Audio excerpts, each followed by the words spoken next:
Hello student, आज हम पढ़ेंगे why is it important for our country to keep the mill sector लूमेज lower than powerloom and handloom. क्योंकि आपको पता ही है कि मिल सेक्टर से ज़्यादा हमें पावरलूम और हैंडलूम को इंक्रीज़ करने की ज़रूरत क्यों है। क्योंकि इससे क्या होता है, जनरेट होता है एम्प्लॉयमेंट। क्योंकि मोस्टली जो स्किल लेबर है वो किस में काम करती है, पावरलूम में और हैंडलूम में। तो इसीलिए मिल सेक्टर से ज़्यादा हमें पावरलूम और हैंडलूम पे इम्प्रूवमेंट करने की ज़रूरत है। अब हम पढ़ेंगे India exports yarn to Japan. Japan से यार्न क्या होता है, को एक्सपोर्ट होता है, यानी यहाँ से यार्न भेजा जाता है। क्यों? क्योंकि यहाँ पे बेस्ट क्वालिटी का यार्न वर्ल्ड के अंदर पाया जाता है। अदर इम्पोर्टर्स भी हैं cotton goods from India are USA, UK, Russia, France, East European countries, Nepal, Singapore, Sri Lanka and African countries. ये सभी हैं इम्पोर्टर्स हैं जो कि हमसे यार्न को क्या करते हैं, इम्पोर्ट करते हैं।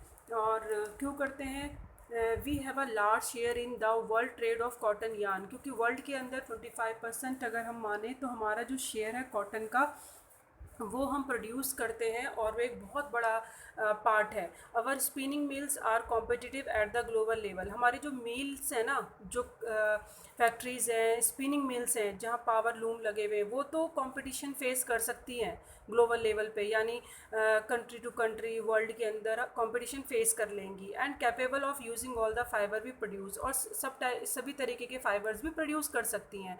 बट अगर हम बात करें वीविंग की, नीटिंग की, प्रोसेसिंग यूनिट, ये जो प्रोसेसिंग यूनिट है वीविंग का और नीटिंग का, प्रोसेसिंग का जो बाय हैंड होता है, ये फेस नहीं कर सकता much of the high quality yarn that is produce in the country. यानी कंट्री में ये इतना मच क्वालिटी का यार्न प्रोड्यूस नहीं कर सकता और ज़्यादा क्वांटिटी में भी नहीं कर सकता। क्यों नहीं कर सकता, उसके हम फैक्टर्स पढ़ेंगे।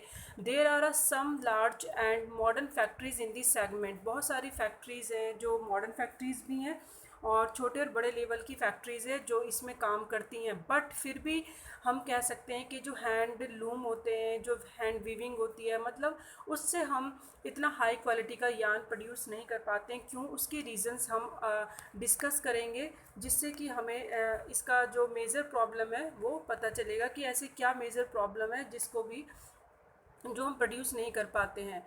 अगर हम बात करें, most of the productions is in fragment small units. बहुत सारा जो स्मॉल यूनिट्स में एक तो प्रोडक्शन होता है, हम कह नहीं सकते कि इतने बड़े लेवल पे होता है कि वो से इंटरनेशनल मार्केट की डिमांड को कंप्लीट कर सके। सिर्फ वो लोकल मार्केट्स में ही डिमांड को कंप्लीट कर सकता है। तो this is the mismatch is a major drawback of the industry का ये सबसे बड़ा नुकसान तो यहीं पर है, क्योंकि वो एक बड़े इंटरनेशनल लेवल पे कंप्लीट नहीं कर सकता प्रोडक्शन को। As a result of many of our spinners export cotton yarn while apparel garments manufacturers have to import fabric. Apparel means कपड़ा ही होता है जिससे हम पहनते हैं। यानी इसका मतलब ये हुआ, एज अ रिज़ल्ट अगर ऐसा ड्रॉबैक्स होते हैं स्टूडेंट्स, तो जो स्पिनर्स हैं एक्सपोर्ट करते हैं कॉटन यार्न, जबकि इंपोर्ट करते हैं कपड़ा। यानी हम क्या कर रहे हैं, कॉटन का बनाने का जो धागा है वो तो हम बाहर भेज रहे हैं, रॉ मटेरियल तो एक्सपोर्ट कर रहे हैं, लेकिन हम बाहर से क्या इंपोर्ट कर रहे हैं, हम फैब्रिक यानी बना बनाया कपड़ा जो है फैब्रिक को हम क्या कर रहे हैं, इंपोर्ट कर रहे हैं, जिससे कि हमारा ही नुकसान है। वो किस तरीके का नुकसान है उसको हम एग्जांपल से समझते हैं। सपोज़ करो कि यार्न जो है 85 पर केजी सेल कर रहे हैं हम, और उसी को हम एक्सपोर्ट कर रहे हैं। लेकिन अगर ट्राउज़र है, अगर हम उस बने हुए ट्राउज़र को, यानी जो रॉ मटेरियल से अगर हम शर्ट बना लेते हैं या ट्राउज़र बना लेते हैं, तो हम 800 पर केजी के हिसाब से सेल कर सकते हैं। तो कितना बड़ा प्रॉफिट है।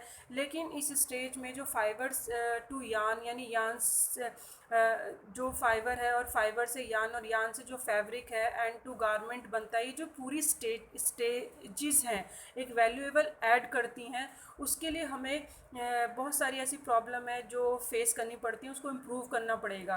क्या, जैसे कि हम एग्जांपल में लेते हैं कि हमें बहुत सारी ऐसी टेक्निकल के लिए बाहर की कंट्री पे डिपेंड करना पड़ता है, तो ना करना पड़े, जिससे हम बाहर से हमें फैब्रिक को इंपोर्ट ना करना पड़े। यहीं से हम ज़्यादा से ज़्यादा बना हुआ जो फैब्रिक है वो भी एक्सपोर्ट करें धागे के साथ साथ, तो हमें डबल प्रॉफिट हो सकता है।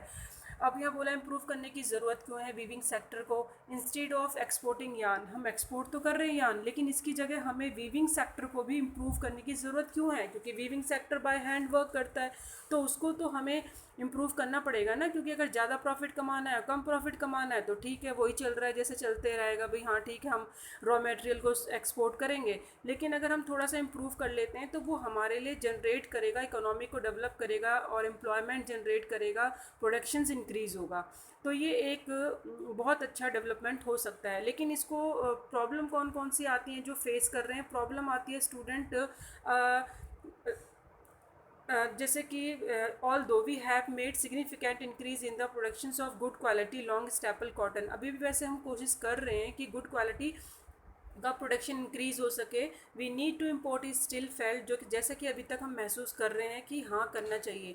लेकिन प्रॉब्लम, मेन प्रॉब्लम कौन कौन सी है वो आप स्पेशल इस पर ज़रा ध्यान दीजिए क्योंकि ये क्वेश्चंस बहुत इंपॉर्टेंट है और पेपर में भी पूछा जाता है कि ऐसे कौन कौन से चैलेंजेस हैं जो कॉटन इंडस्ट्री जिसकी वजह से डेक्लाइन हुई है। Power supply is the erratic and machinery needs to be upgrade, यानी पावर सप्लाई क्या है वो इरेगुलर है, यानी इरेक्टिक है, ये अनियमित है, कभी आती है कभी नहीं आती है। तो इससे भी प्रोडक्शन में बहुत ज़्यादा इफ़ेक्ट आता है टाइम पे, जैसे कि क्वांटिटी ना बनना और उसकी सप्लाई ना हो पाना। मशीनरी बहुत अपग्रेड करने की ज़रूरत है, क्योंकि कई बार क्या होता है, अगर आपके पास फ़ोन का एग्जांपल ले लो, अगर हम न्यू क्वालिटी का, न्यू एडिशंस का या न्यू अपग्रेड फ़ोन लेते हैं तो उसके अंदर फंक्शन ज़्यादा इम्प्रूव होंगे और ज़्यादा फैसिलिटीज़ होंगी। लेकिन मशीनरी भी ऐसी होता है, अगर हम पुरानी मशीनों से काम करेंगे तो वो इतना प्रोडक्शन को इंक्रीज़ नहीं कर पाएगा। इसी तरीके से वीविंग थोड़ा सा पीछे रह जाएगा। और processing sector is the particular, इस प्रोसेस में, वीविंग के प्रोसेस में अपग्रेड करना मशीन को बहुत ज़रूरी है। अदर प्रॉब्लम्स कौन सी हैं, are the low output of the labour, क्योंकि लेबर का आउटपुट भी कम होता है। क्यों, स्किल लेबर तो स्ट्रॉन्ग काम करता है, जैसे कि भाई बनारस में बनारसी की साड़ी पे जो एम्ब्रॉयडरी की जाती है तो वो स्किलफुल करके ज़्यादा आउटपुट निकाल सकते हैं। लेकिन जो जिसको स्किल ही नहीं आता, जो उसका एक्सपर्ट नहीं है, स्पेशलाइज नहीं है उस वर्क में, तो वो आउटपुट को ज़्यादा नहीं निकाल सकता। और कौन सा है, stiff competition with the synthetic fibre industry, और बहुत सारा कंपटीशन भी फेस करना पड़ता है stiff competition with synthetic fibre industry से, यानी जो दूसरी इंडस्ट्री हैं, जो दूसरा फाइबर है कॉटन के अकॉर्डिंग, जो सिंथेटिक फाइबर है वो चीप पड़ता है और बहुत इजीली बन जाता है तो मशीनरी के थ्रू, जिससे कि उससे कंपटीशन करना बहुत मुश्किल हो जाता है। क्योंकि कॉटन का जो वर्क है वो पूरा रॉ मटेरियल से लेकर वैल्यूएबल बनाने तक का मोस्टली हैंड पे डिपेंड होता है, तो वो कॉस्टली पड़ता है। तो इसीलिए कंपटीशन बन जाता है कि हम लो कॉस्ट में कैसे इसको तैयार कर सकें। तो इसीलिए ये चैलेंजेस हैं, अगर हम इसको इम्प्रूव करेंगे तभी हम फैब्रिक को एक्सपोर्ट कर सकते हैं। अदरवाइज़ हम यार्न तो एक्सपोर्ट कर ही रहे हैं, लेकिन हमें ज़्यादा से ज़्यादा प्रॉफिट अगर अर्न करना है तो हमें क्या करना पड़ेगा, हमें अपना फैब्रिक भी इम्प्रूव करना पड़ेगा।